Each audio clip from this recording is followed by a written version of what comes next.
And then we were led to be killed. We were put in trenches on the side of the road. And we were lying on the side, sitting. We had to be sitting down. And on the other side of the road, there were German soldiers, again, shoulder to shoulder, 3 deep, standing and guarding us.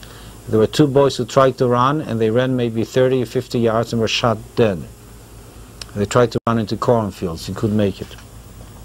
And then they were coming and taking 12 people at a time, and they were leading them down to a little forest, some kind of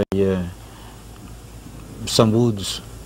And we would hear the shouts, cries, and machine gun fire, and between each pause they would come and take more.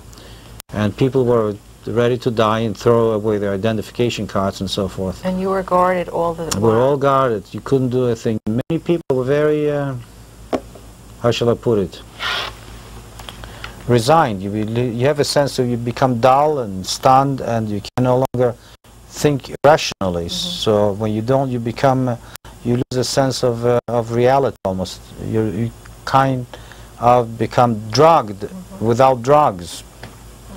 So we too were there, and my uncle and aunt threw everything away. My mother was there, and then our turn came, and we began to. Suddenly, a military car came up, and there was some exchange of words between the officers, and they put up a checkpoint, and instead of letting people go straight, they began to check for their IDs or identification papers in general, and they would motion to some people to the right, and they would tell them, go stay there and stand by.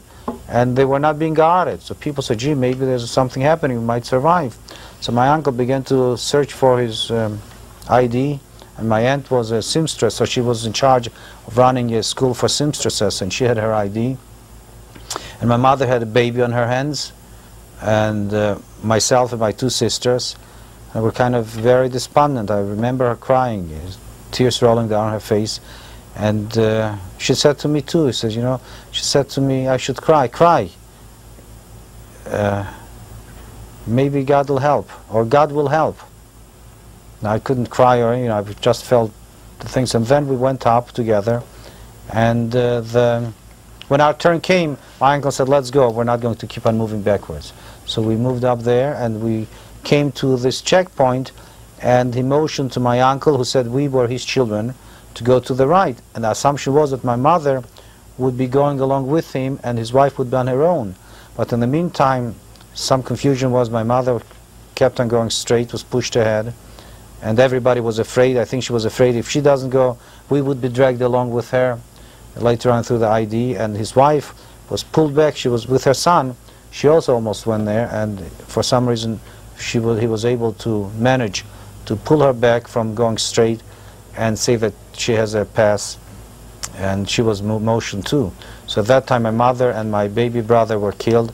I and my 2 sisters, my uncle and my aunt and their son, were saved. And we went back to the camp, and we went through on the camp, back to the camp, excuse me, back to the ghetto.